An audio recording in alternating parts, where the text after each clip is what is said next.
Oke, kita mulai ya. Bismillahirrahmanirrahim. Assalamualaikum warahmatullahi wabarakatuh.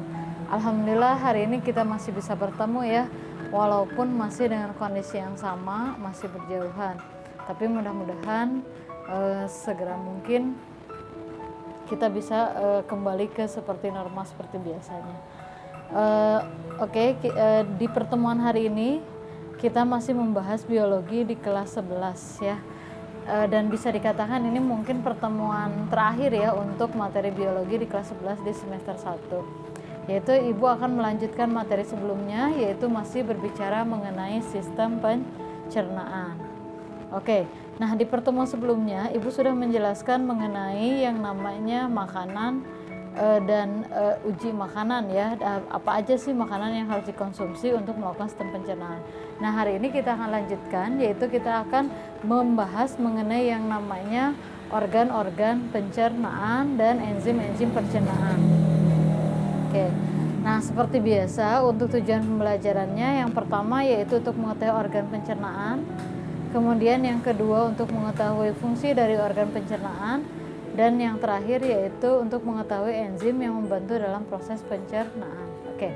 Nah, di pertemuan sebelumnya Ibu pernah menjelaskan kalian bahwa yang namanya sistem pencernaan adalah suatu sistem pemecahan ya, molekul kompleks menjadi molekul sederhana. Dan kita tahu bahwa dalam sistem pencernaan itu si makanan itu akan dipecah ya menjadi molekul yang sederhana, kemudian diserap oleh tubuh dan akhirnya diedarkan oleh darah ke seluruh tubuh sampai akhirnya menjadi suatu energi yang dibutuhkan oleh tubuh kita. Nah sekarang bagaimana itu semua terjadi? Itu semua terjadinya di dalam yang namanya organ-organ pencernaan. Nah apapun organ pencernaan kurang lebih gambarnya seperti ini. Oke, nah inilah dia gambar dari organ pencernaan. Kita tahu organ pencernaan pada manusia itu dimulai dari yang paling atas, ada mulut. Oke, selanjutnya yang kedua ada esofagus atau mungkin nama lainnya kerongkongan. Kemudian yang ketiga yaitu ada lambung ya. Selanjutnya ada usus halus, usus besar, dan terakhir yaitu rektum ya. Rektum dan paling terakhir adalah anus. Oke, nah itulah dia organ-organ pencernaan. Nah, adapun dalam organ tersebut terjadi apa aja? Nah, kita mulai bahas satu-satu aja ya. Kita mulai yang pertama. Di organ yang pertama yaitu organ mulut. Nah, bisa kalian perhatikan gambarnya di sini. Mulut kita ini memiliki struktur yang sangat kompleks ya, di mana dalam mulut itu terdapat lidah dan terdapat gigi. Nah, bisa kalian lihat di gambar. Di mana lidah ini dia memiliki fungsi utama adalah untuk membantu menelan makanan ya, dan juga salah satunya juga untuk membantu dalam proses berbicara ya, karena biasanya kalau nggak ada lidah nggak bisa berbicara biasanya. Kemudian yang terakhir selain itu juga di mulut itu terdapat beberapa kelenjar, ada kelenjar parotis, sublingualis, dan lingual. Adapun fungsinya di sini ada ya. Nah, sedangkan untuk gigi sendiri, nah gigi juga merupakan bagian lidah yang memiliki fungsi adalah untuk memecah makanan ya, untuk memecah makanan. Dimana si gigi ini kalau kalian perhatikan ada dua macam, ada gigi susu dan gigi yang sifatnya permanen. Biasanya gigi susu ini terdapat pada anak kecil ya. Nah ini adapun rumusnya bisa kalian lihat di sini, yaitu untuk gigi susu itu 212 212. Jadi jumlahnya kurang lebih sekitar 20, sedangkan untuk gigi yang dewasa biasanya ditambahkan 3 di belakang, yaitu premolar ya, jadi geraham belakang itu sebanyak 3. Jadi jumlahnya kalau ditotalkan sekitar 32. Dan biasanya nggak heran itu biasanya akan tumbuh di usia sekitar 21 tahun ke atas ya. Jadi mungkin kalian belum ada gigi geraham ini. Nah, adapun gigi sendiri ini ada beberapa macamnya ya, mulai dari ada gigi taring, gigi seri, ada gigi ada gigi geraham depan, ada gigi geraham belakang. Nah, adapun fungsinya di sini ada. Oke. Nah, itulah dia mengenai mulut. Kita next ya. Selanjutnya masih ada hubungannya dengan mulut. Sebetulnya lanjutan dari mulut itu lanjutnya adalah esofagus. Tapi sebelum ke esofagus biasanya ada yang namanya klep. Namanya itu epiglotis ya, bisa kalian lihat di gambar. Nah si epiglotis ini dia merupakan bagian yang memiliki fungsi yaitu untuk membuka dan menutup makanan ke bagian tenggorokan dan kerongkongan. Sehingga kadang-kala mungkin kalian suka tersedak ya kalau lagi makan sambil berbicara. Kenapa bisa? Karena si klepnya itu akan membingungkan apakah ini tuh akan bernapas atau makan kayak gitu, sehingga nggak heran jadi itu bisa mengakibatkan si makanan masuk ke daerah tenggorokan ya, bahaya ya, nanti keluar lewat hidung kayak gitu. Oke, selanjutnya kemudian nah di bagian yang kedua, nah setelah cup epiglottis ini kita akan masuk ke bagian esofagus. Sebetulnya esofagus ini bisa dikatakan merupakan saluran ya, saluran pencernaan, di mana di sini akan terjadi yang namanya gerak peristaltik, yaitu gerak mendorong makanan menuju ke lambung. Jadi di sini nggak ada apa-apa, di sini hanya terjadi proses gerakan, tapi di sini ada jaringan epitel ya, epitel bersilia, yaitu untuk membantu mendorong makanannya. Kemudian masuk ke lambung. Nah di lambung di sini kalau kalian perhatikan lambung kita itu ada 3 bagian utama, ada pylorus, fundus dan nah di lambung ini si 3 bagian ini memiliki fungsi masing-masing ya. Bisa kalian perhatikan di gambar. Nah di sini terjadi apa? Di sini akan di dalam lambung itu terdapat otot-otot ya, terdapat otot lambung, otot ding lambung yang fungsi utamanya adalah untuk memecah makanan. Dari yang tadi di mulut itu baru makanan itu diubah menjadi bolus ya, di lambung akan diubah menjadi kim atau menjadi bubur ya. Sehingga kadang-kala kenapa biasanya orang yang lagi itu kenapa nggak boleh makan makanan yang keras? Kenapa? Karena itu akan mengakibatkan lambungnya semakin rusak kayak gitu. Oke, kita next.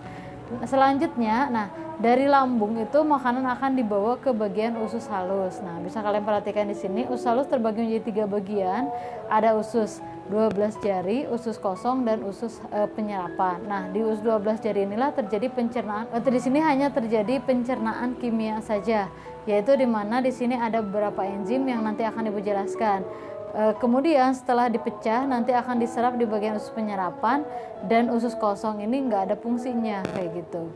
Nah selanjutnya setelah itu makanan akan masuk menuju ke usus besar. Di sini tidak terjadi pencernaan, lebih tepatnya di sini hanya terjadi proses penyerapan air ya. Dan satu lagi adalah untuk fermentasi atau proses pembusukan makanan ya. Dan biasanya di bagian usus besar, di bagian ujungnya ini terdapat yang namanya usus buntu ya. Dan kalau misalnya kalian terkena penyakitnya, ada yang dikenal istilah namanya appendicitis ya, penyakit usus buntu. Oke, next. Selanjutnya yang selanjutnya terakhir yaitu ada rektum, dan paling terakhir adalah namanya anus ya. Nah, jadi itulah dia mengenai beberapa organ-organ pencernaan. Nah, sekarang kita akan masuk ke enzim-enzim pencernaan. Nah, perlu kalian ketahui enzim pencernaan yang ada dalam tubuh kita itu banyak, yaitu mulai dari enzim karbohidrat, enzim protein, dan satu lagi enzim lemak. Yang pertama adalah enzim karbohidrat. Pencernaan karbohidrat itu terjadi di bagian mulut, kemudian satu lagi terjadi di bagian usus halus ya. Nah, adapun di mulut itu akan dibantu oleh enzim namanya pitialin atau amilase yang akan mengubah amilum menjadi maltosa. Nah, bisa kalian perhatikan di sini gambarnya. Nah, kemudian nanti si maltosa tersebut atau dalam bentuk disakarida ya, nanti akan dibawa di lambung itu nggak ada, baru masuk ke usus halus itu terjadi pencernaan kembali karbohidrat, yaitu oleh enzim namanya disakarase, akan diubah menjadi glukosa ya, akan diubah menjadi glukosa. Kemudian nanti si glukosanya akan dibawa ke usus penyerapan untuk diserap, diedarkan oleh darah ke seluruh tubuh. Kemudian yang kedua yaitu enzim protein. Nah, kalau protein, pencernaan protein itu terjadinya pertamanya di lambung, di mana dibantu oleh enzim namanya pepsin yang akan mengubah protein menjadi pepton ya. Selain itu juga protein akan dipecah kembali di bagian usus halus oleh enzim tripsin, yaitu di mana si pepton yang tadi akan dipecah menjadi asam amino. Kurang lebih sekitar 20 asam amino, ada 20 asam amino. Next. Selain itu juga di lambung juga itu ada enzim yang membantu dalam pencernaan protein namanya HCl, yang dimana dia membantu dalam proses pembunuhan kuman penyakit ya. Dan selalu ingat di lambung itu konsentrasinya harus selalu asam, tapi tidak boleh terlalu asam atau tidak boleh sangat asam, karena kalau terlalu asam itu bisa memecah atau menghancurkan lambung ya.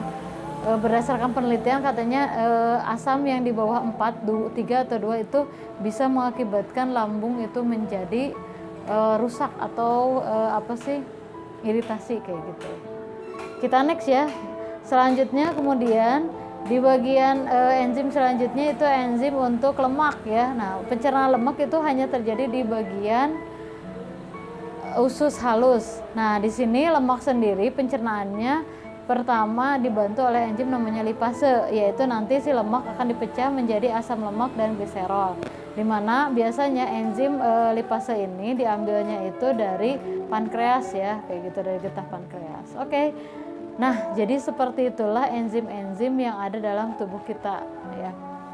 Nah, adapun untuk enzim-enzim lain sebetulnya masih banyak, tapi itulah yang harus penting bagi kalian. Jadi, sekali lagi Ibu ulang bahwa sistem pencernaan yang terjadi pada manusia itu awalnya dari mulut. Di mulut terjadi pencernaan mekanik dan kimia, mekaniknya oleh gigi dan lidah, sedangkan kimianya dibantu oleh enzim namanya enzim amilase. Kemudian lanjut ke esofagus. Di esofagus terjadi proses gerak peristaltik mendorong makanan menuju ke lambung. Kemudian di lambung terjadi pencernaan mekanik kimia. Mekaniknya dibantu oleh otot dinding lambung, akan dipecah dari bolus menjadi kim atau bubur. Sedangkan untuk kimianya dibantu oleh enzim pepsin HCl ya.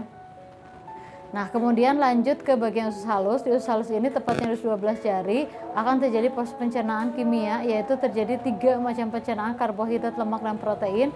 Untuk karbohidratnya lanjutan dari mulut, yaitu akan memecah maltosa menjadi glukosa dengan bantuan enzim maltase. Kemudian yang kedua yaitu ada protein, itu dari lanjutan dari lambung. Pepton akan diubah menjadi asam amino dengan enzim tripsin, dan lemak akan diubah menjadi asam lemak dan gliserol yang dibantu oleh enzim lipase.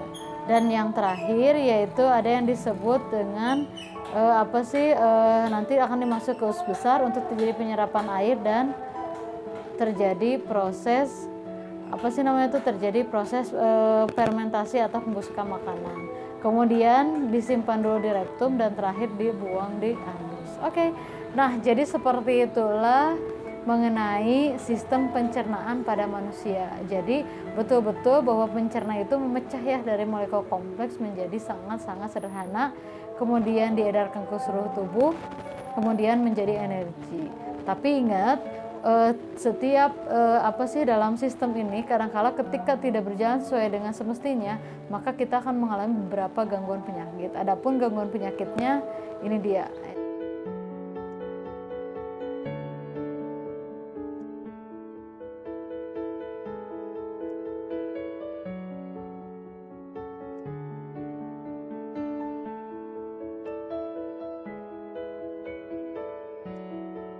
Ya, oke. Nah, mungkin cukup sekian dulu pertemuan hari ini. Mudah-mudahan ada manfaatnya. Mohon maaf bila ada kekurangan. Selalu semangat untuk belajarnya. Terima kasih sudah menonton video Ibu dari awal sampai akhir. Jangan lupa tugasnya dikerjakan.